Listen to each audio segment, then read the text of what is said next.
How many times a day do you try and predict the future? Probably more often than you think, thanks to AI and algorithms.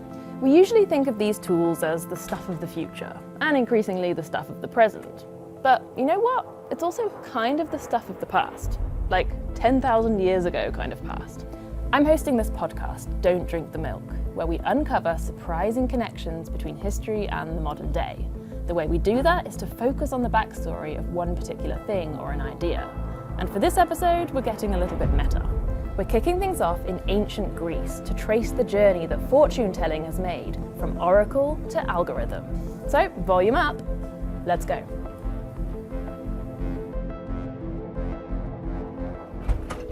So, Amazing. hello. I'll set the scene. So, Yes. the room smells like incense.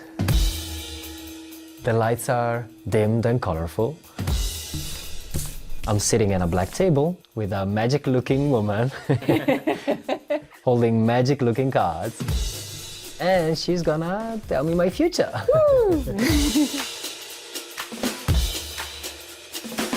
This is Don't Drink the Milk. I'm Rachel Stewart. And you just heard our producer, Chris Carlo. Here I am. In today's episode, we're exploring something that humans all over the world and all through the ages have shared. The desire to look into the future. So we thought, where better to start than tarot cards? A deck of cards invented some 700 years ago in northern Italy, which is where you're from, Chris. So are you a regular at the card reader? Nope. That was my first time. But I'm dying to know, what did the cards say about your future? I promise I'll tell you about that later, but there's something else that really surprised me. It's like really learning a language. Every card has a different meaning. By the way, I'm at the Magic Museum in Berlin. This is tarot card reader Alexa, and she is very particular. So what I can do, I could start shuffling my cards. She shuffles the cards, spreads them on the table. I'm cleaning in a way the old energies out, inviting new energies in. She forms a circle with the cards, Prepare a little circle. leaves some space in the middle. So now you're pulling 4 cards with your left hand. I select 4 cards. With your left hand. Of course. And do I turn it? No, She places them in a diamond shape, representing the past, just like that's perfect. present, and future. There's so many little instructions that you have to follow. Yes. There's a specific sort of Yes. procedure. It's not Because you random. give- yes. It almost sounds like an algorithm. Yes, that's true. That's yes.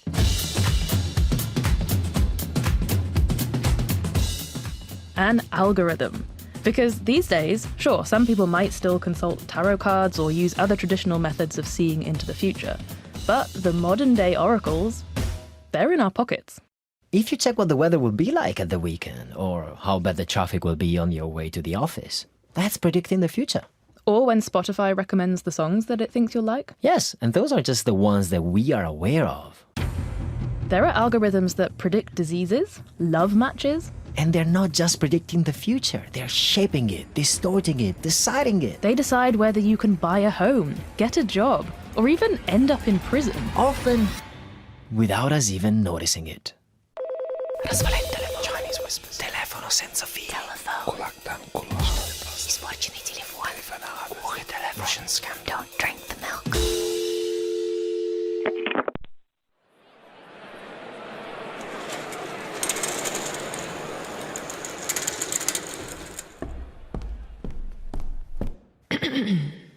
Act 1. The Past. The OG Oracles. And what is the oracle? So far your words inspire in me no confidence or fear. I'm kind of scared of seeing the future. Not scared, I don't want to get into that messy headspace of feeling like I know what's going to happen and therefore having the constant stress of do Yeah. I try to change that? Yeah. I would rather just see what comes. You mean you wouldn't want to know that you were gonna kill your mother and have sex with your dad? I would rather just not be aware of that. But maybe if you know, you can prevent it, no? Well, it didn't work out for Oedipus, did it? No, not quite. In fact, knowing it was his ruin. Yeah. Oedipus, that character from Greek mythology, the one that ended up marrying his mother and killing his father. But there's more to his story. Let's recap with the help of the students from Warwick University. And listen up, because it turns out you and Oedipus might not be so different. Maybe all our fates lie in the hands of the oracles.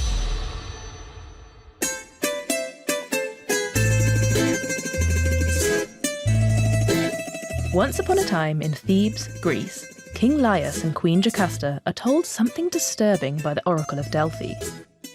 If they have a son, he will grow up to kill his father and have sex with his mother. Now, what would you do if you heard that prophecy? Not have kids. Well, yeah, that probably would have been clever. But they try their luck anyway, hoping to have a girl. Surprise, surprise, they end up having a boy. Oedipus. Yes. So, fearing the prophecy, they decide to kill him. Laius pinned his ankles together and ordered other men to take him out on a mountain rock where no one ever goes. Great parenting. Totally. But a servant takes pity on the poor boy and instead of killing him, secretly gives him to the childless king and queen of Corinth. Oh, so was he ever told he was adopted? Nope. Okay, so Oedipus, the predicted father killer and mother... Beep. He's alive, all right, but at least he's in another city, far away from his real parents. Exactly. But one day, Oedipus finds out about the prophecy. And what would you do if you heard this prediction of the future? Get as far away as possible from my parents, I guess. The problem is that Oedipus doesn't know that these are his adoptive parents. So he leaves home and heads to, would you believe it, Thebes. Yikes! Precisely where his real parents are. Yep. Anyway, on the way, he meets this guy, gets into an argument, and kills him. As you do. With the staff I held, I hit him a quick blow and knocked him from his carriage to the road. He lay there on his back. And yes, that later turns out to be King Laius, his biological father. Strike one! Blissfully unaware, he continues to Thebes and ends up marrying the now widowed queen, aka his biological mother. Strike two! But again, Oedipus doesn't know any of this. He's pretty happy, ruling over Thebes, being a great king. But one day, his city starts to suffer from a terrible plague. Disease infects the fruit blossoms in our land. Disease infects our herds of grazing cattle. A prophet tells Oedipus that the plague is a punishment sent by the gods, because the man who killed King Laius, Oedipus' real father, was never brought to justice. So Oedipus tries to find that man. but he doesn't know that he's looking for himself. Yep. By this point, his mother/wife has clocked what's going on and begs him to stop his investigation. You unhappy man, may you never find out who you really are. But Oedipus goes ahead and discovers the truth. So he gouges his eyes out so as not to look upon the mess he has created. In my wretched life, why should I have eyes when there was nothing sweet for me to see? Wow. Now that's a tragedy. So depressing. You know what drives me nuts about this story? Nothing would have happened if no one believed the prophecy. Oedipus' parents would have never tried to kill him, obviously, and Oedipus would have never left his hometown to get away from his adopted parents.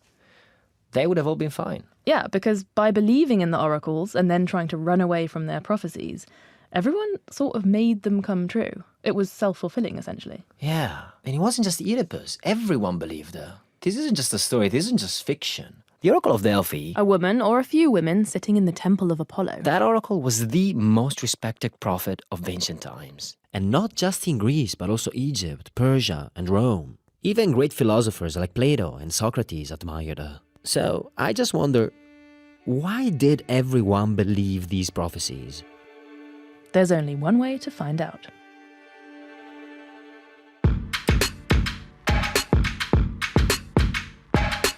We arrive in Athens. I was clearly fluent in Greek. Did you not hear me say? Did you say calamari again? Kalimera. Last name is Carlo and Stuart. Book a bus to Delphi. This is for two, Yes. with lunch. And meet our colourful tour guide, Joy Charoniti of Chat Tours, who sets us straight immediately. Is Delphi, not Delphi or Delphi. Delphi? Sounds a bit soft. Delphi? I think Delphi is close enough. Okay, Delphi. It's a pilgrimage, the one important pilgrimage, namely for the fact that it was the center of the earth. Well, that's what they used to say. And it kind of feels like that. We drive past hills and valleys and cliffs and slopes that envelop the mountain on which the temple rests. Now the earth is a body. The human body has a center. What's that? The belly button. Traveling to the belly button of the earth. Did you think I'd bring you here? I mean, I'm tempted to go and tickle it, but... Finally, we reach the temple. What's behind you is the altar where they would sacrifice to Apollo, where they would kill a lamb. So you'd make your offering to Apollo first. Now let's get inside and find out how she did it. This would have been the way that people would enter it. So you go up the ramp. How the Oracle made all those prophecies. And then one by one, you were allowed to go inside, go straight down to the basement. The basement is important because that's where the gas is. The gas? Yes, the gas. It turns out, down in the basement of the temple, there was this gas coming from a crack in the ground. Probably because of tectonic movement under Delphi. But what kind of gas are we talking about here? It's called ethylene. Surgeons used to use it for anesthesia. And it looks like the Oracle was inhaling it before making the prophecies. But why? Well, even in small doses, ethylene gives kind of a pleasant, disembodied high. So, wait, the Oracle really was getting high? Yeah, yes. I can't believe we travelled all this way to find out the secrets of Oracle making. And she was just tripping. She was just tripping. Are you disappointed, Chris? Yeah, no, I don't know. It's not so uncommon if you think about it, all right? So, like, take all the shamanistic rituals. They all tap into this sort of spiritual self with a little boost, perhaps, from psychedelics. Yeah, that's true. Fair. All right. So anyway, that's not the end of the process. I go inside then as a pilgrim. I ask my question, and she will try her best to give us an answer, but she usually doesn't make sense because she is high. Whatever riddle comes out of her mouth, this gets interpreted by male priests. Oh, she's channeling the word of the male god Apollo. Her message is then interpreted by male priests. Yeah. But even with the help of the priests, the prophecies aren't always crystal clear. It's not like they say, do this or do that. There's a lot of wiggle room and ambiguity. Take her last prophecy, for example. The Oracle didn't say, this is the last prediction. She was more mysterious. Apollo doesn't live here anymore. So, do you feel like you have your answer to why people believed in these prophecies? Kinda. I mean, we know how she made the prophecies, but why people believe them, that's trickier. And for me, there's another clue that's more important than the gas. And it has to do with a message. The entrance of this building, you know the inscription that was up there? To know thyself. You read this before you go inside, to know who you are. Know thyself. It's a bit weird, don't you think? Very. You come all this way to find out what the future has in store for you, and then you get here and this sign tells you to know yourself. Yes. I think it goes back to the ambiguity in the Oracle's prophecies, you know? The fact that she wasn't speaking so clearly. She kind of spoke in riddles. What if that wasn't a bad thing, but a good one? People would come all the way here because they had a big problem. They were stuck. They couldn't decide. And the Oracle would give them something different around which to sort of reorganize their thoughts. And it wasn't an order, but a dialogue. It forced you to reason, to know yourself. But that's not the case with today's oracles. After the break, how we still use them, but how we've turned them into our servants.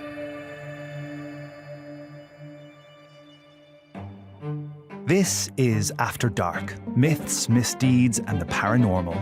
The podcast that takes you to the shadiest corners of the past, unpicking history's spookiest, strangest, and most sinister stories. I'm Maddie Pelling. And I'm Anthony Delaney. Join us every Monday and Thursday, and we'll take a look at the darker side of history, from haunted pubs to Houdini to witch trials and arsenic-laced breakfasts. Follow After Dark, Myths, Misdeeds, and the Paranormal wherever you get your podcasts. Brought to you by History Hit.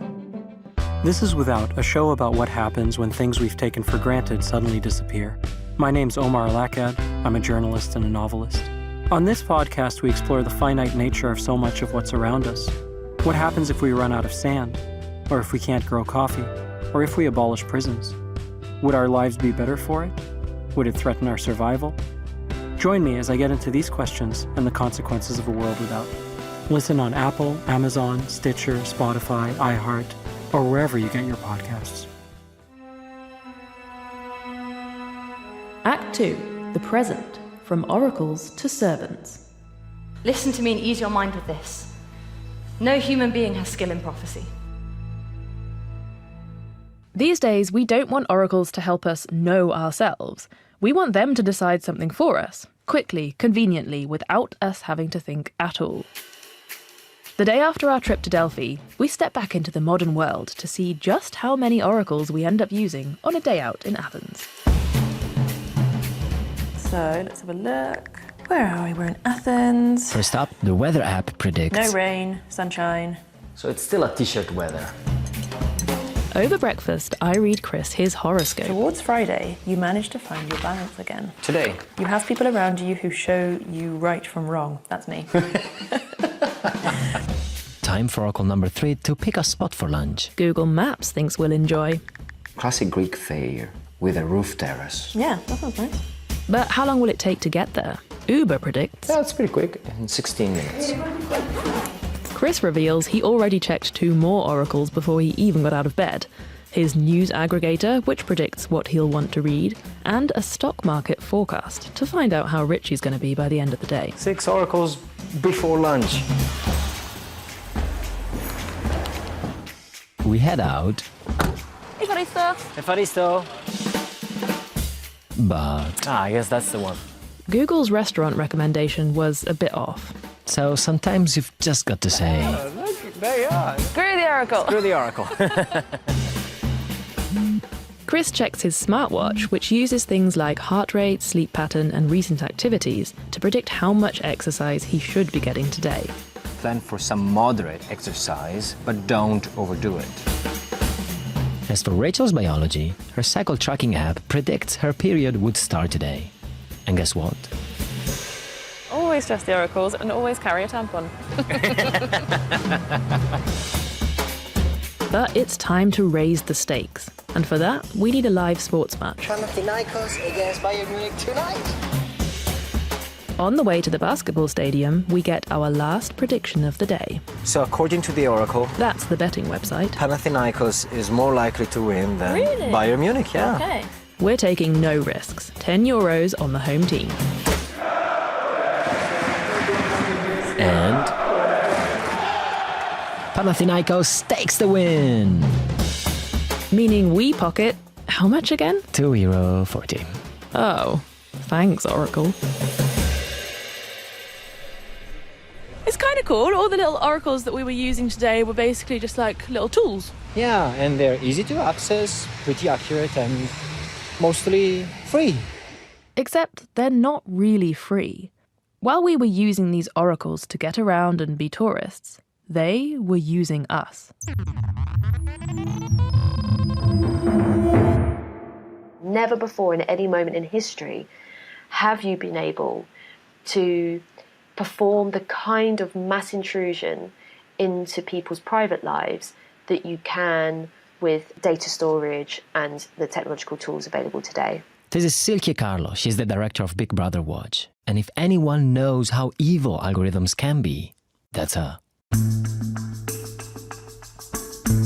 If you look at the way that AI is being developed, the way that algorithms are being deployed, the way that, even modern security cameras are used, the practices of the big tech companies and the data that they take, the view is that just take it all. It's an insatiable appetite for information. So, in ancient times, people would offer a goat or a lamb to the oracle, and today we offer our data? Yep. And every time we ask these oracles to make a prediction for us, they gather some data so they can get better next time. But that kind of means it's for our benefit to make the predictions better. Yeah, right. But there's also something else that they can do with all that data. They can use it to flip the relationship. Not just to predict what the weather will do or how the traffic will be, but to instead predict what we will do. We've seen a sudden appetite develop in public authorities to try to predict what members of the public will do. And sometimes that can be on an individual level. It literally individual predictions about people that then affect their lives. And these individualized predictions can be extremely biased. For example, in the UK, after exams were cancelled because of the pandemic, they used an algorithm to give out grades. And it seems like it tended to give lower scores to students from poorer areas. Or the secret AI recruiting tool Amazon was using, which, it turns out, was biased against women. Or an algorithm that was used in some US hospitals, which required black patients to be sicker than white ones to receive the same treatment recommendations. Wow, sounds dystopian. Right, but the craziest one, the one that really shows the danger of algorithms, happened in the Netherlands. And for this, I want to introduce you to Derya. Well, we had a very nice house, actually, in a very good neighborhood with famous Dutch people, and it was a really good place to live. Her story starts in 2008 in the Netherlands. We both had our job, no financial problems. We had a high mortgage, a very high mortgage, but we could pay for it. Just a very good life, actually. I realized that afterwards. I remember I came home from work and there was this envelope of the tax office. I just picked up the children from childcare and I was just at home and I saw the letters on the floor. I just grabbed the envelope and went to the kitchen and I was cooking. And I opened it and the letter said, "You have to pay back 60,000 euros. And I was like, well, that's funny. There must be a mistake. Maybe there's a zero too much. In the Netherlands, parents get money from the state to help out paying for childcare. But the tax office said Derya had taken too much. It accused her of committing fraud. I called the tax office. I remember that very well. And I said, well, I received a letter yesterday. I think there's a mistake. And they said, no, there's no mistake. Derya tried everything. She sent letters, reached out to lawyers, and kept calling the tax office. They said, why are you calling again? And I said, well, I can't pay it. I don't know what to do. I'm losing my house. I'm losing my job. I'm going to lose my children maybe, because when I will be homeless, my husband is leaving me. We are getting a divorce and everything is going so bad. What should I do? What can I do? And they just told me, there's nothing we can do for you. Just solve your problems. Just pay the money back. You can pay for it now, or we have to sell your house to get the money from the house. And that's what happened.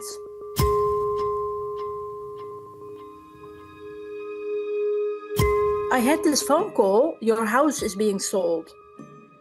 And I was at my work and I was like, what the fuck? My house is sold? So I just dropped, I passed out. I had 6 days to empty my house and collect my stuff. And I was homeless with 2 children. I was depressed and I was in debt for 170,000 euros and I had nowhere to go. There was no one to help me out. And I was really sinking, I'm drowning. And there was a moment I just wanted to die, actually. I was like, when I die, it's over. But of course, I have 2 children. So the motherly feeling was stronger than anything, as usual, to survive.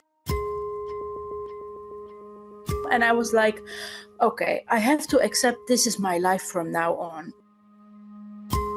I think 2 or 3 days after this, I was watching, I had no TV because they also took the TV. I was watching a news program on my phone. It turns out she wasn't the only one. As more and more people were being affected, their stories started to hit the media. I was like, this is exactly what happened to me. So I'm not alone? No, you're not alone. And that's when it started. So what was happening? Well, dear Rachel, what was happening is the next step in the evolution of oracles, from our servants to our masters.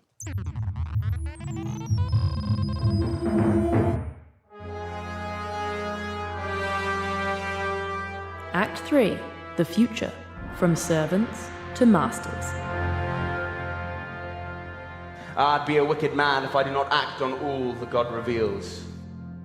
Some people get their money back, but you cannot pay the history back. I talked to Derya's lawyer. My name is Khadija Bozia. She told me that her case is part of a much larger scandal, so big that it eventually brought down the Dutch government. How many cases are there in general? We must think about 50,000. Of course, everywhere where we go, there is fraud, but this was something else. The government wanted to detect some of this fraud in the child benefit system, so they devised an algorithm. The problem is that it wasn't really detecting, but predicting. It's not clear how the algorithm picked its victims, but you can see there's a pattern. Women who have no husband, women with a lot of children, people from other countries have an exotic name, like Turkish, Moroccan. If you see my wall full of dossier, then you can see that there is no Dutch name on it.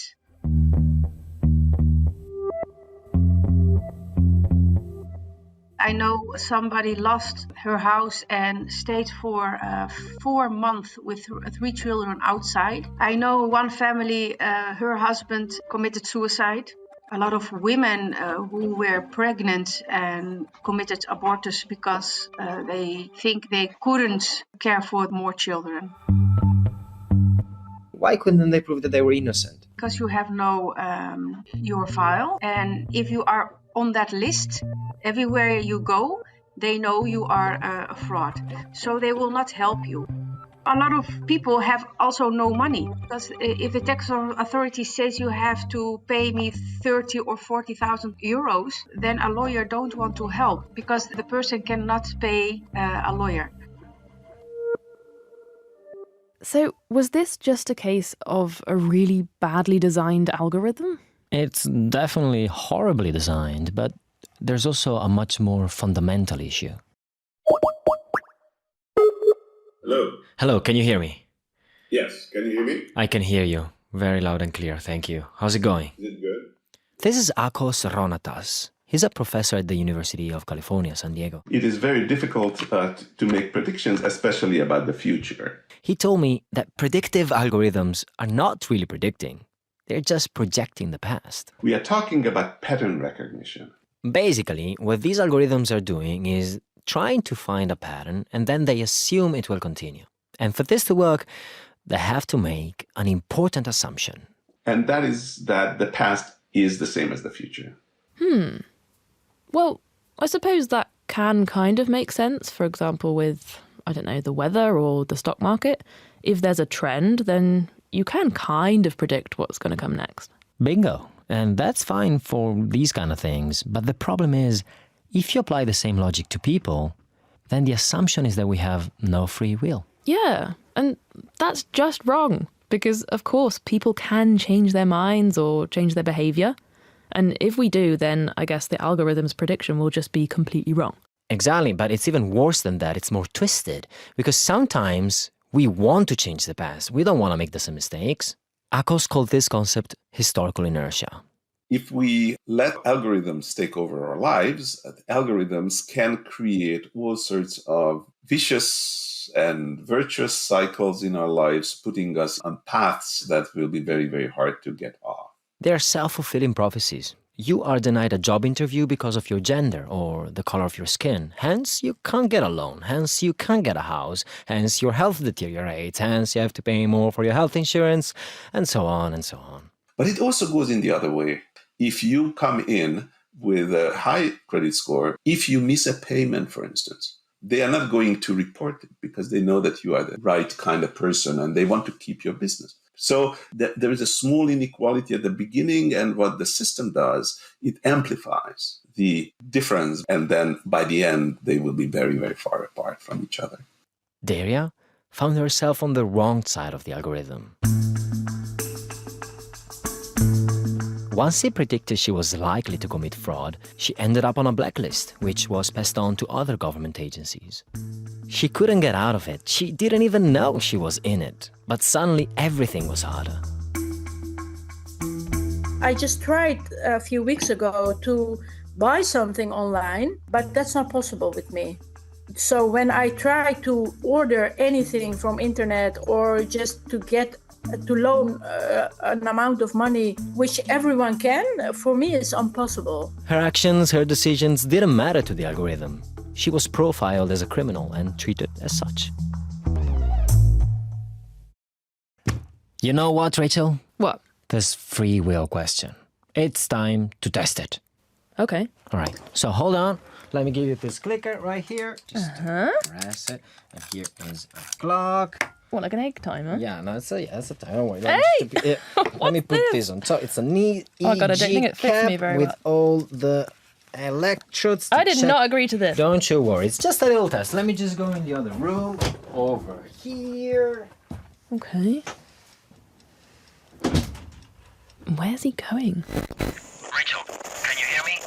Yeah, but what's going on? So now you've got a clicker in your hand, Yeah? a timer in front of you, Mm. and a cap with electrodes on your head for me to read your thoughts. What? Don't worry, it's an experiment. It's very important. All you have to do is look at the timer and tell me the time that it is when you decide to click. Okay, so I just randomly decide when to click this clicker, and then I read the timer and I click. Yes, exactly. Decide, say the number, click. Off you go. Okay, 8. 13. What are we doing, Chris? Keep going. 20. 25. 32. Interesting. Now. 38. And now. 42. Why are you saying now? Because I can see when you have decided to press the button even before you are aware of your decision. I don't believe you. Now. 53.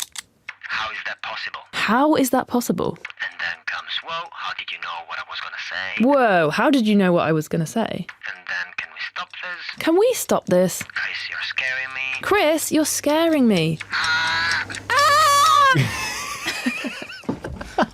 Obviously, don't worry, that was not real. We were just reenacting a very famous old experiment. It's called the Libet experiment, and even though it could not know what people were going to say next, we added that bit just to make it a bit more fun. It showed that humans are pretty predictable.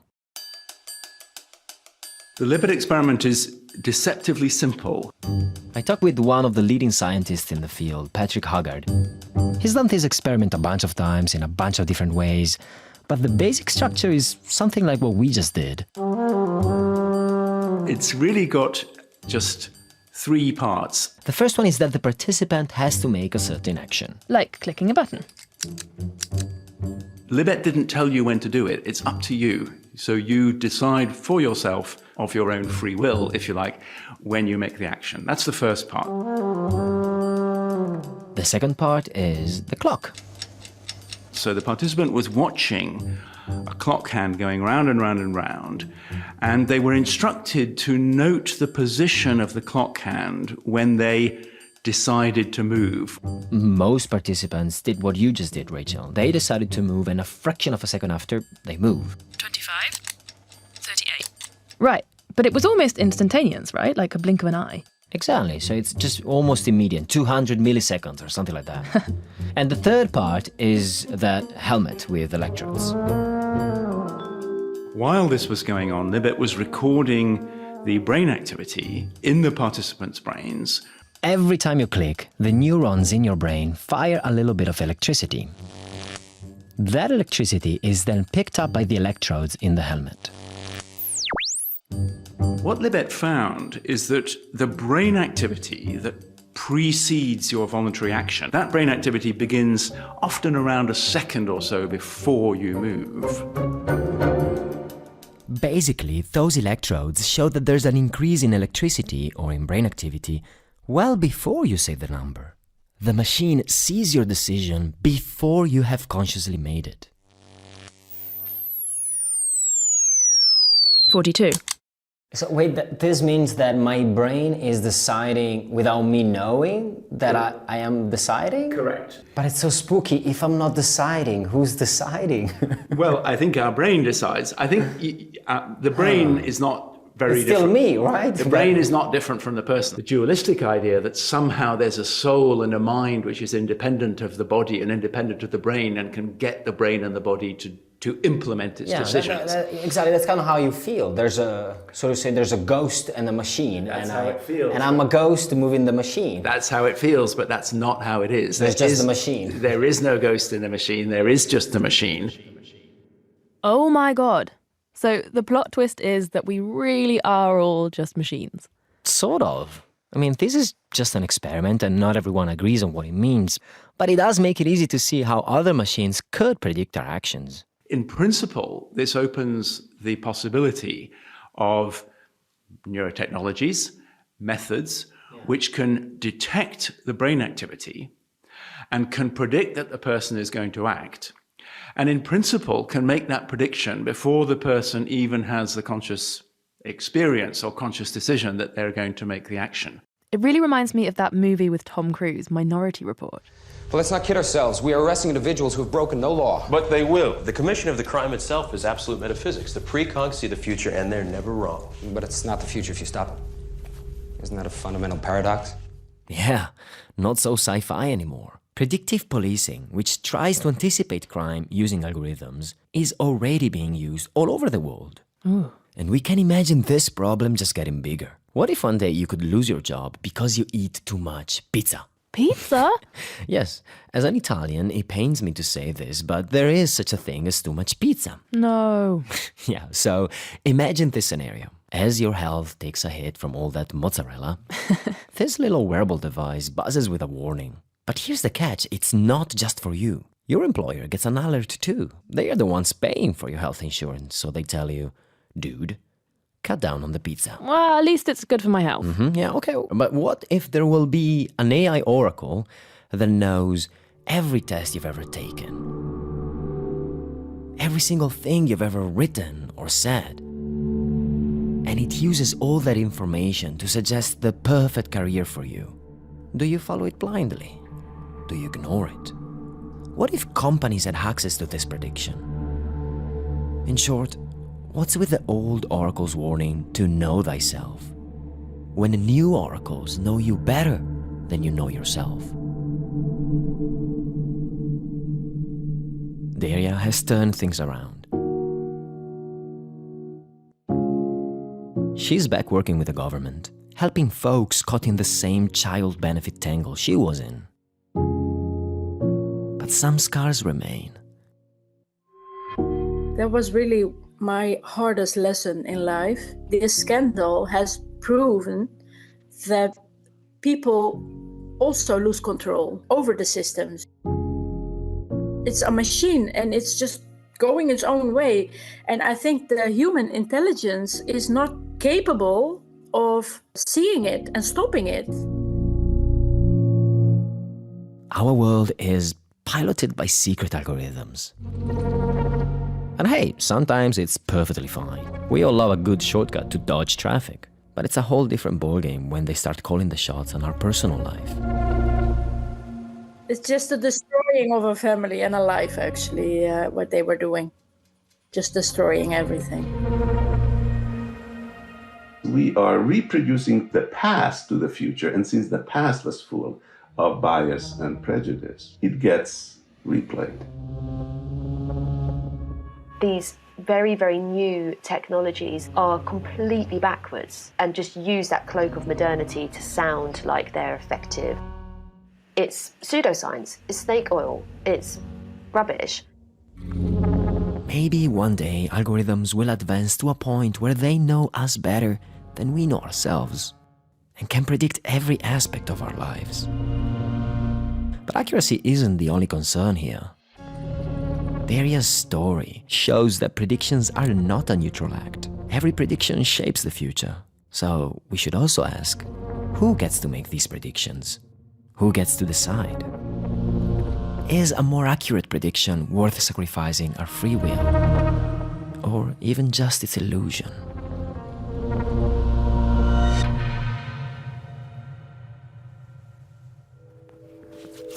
Now we go to card number 4. Now we got to card inspiration, advice, hint, let's see. You need to fight for it. So, Is this a fighter? Yes, it's a fighter. The fighter? Yeah, the fighter. That's the tarot card I got, and apparently I'll have to fight for something. Yeah. Anyway, there's something else I need to reveal. What? Well, the topic of this episode was recommended to me by an oracle. No way. Yep. Which one? So I was looking for topics right when ChatGPT came out. Of course. So I thought I'd give it a try, and I just say, hey, I'm working on a podcast that is so-and-so. Can you give me some suggestions for an episode? And one of the suggestions was oracles. Talk about self-fulfilling prophecies. Yep.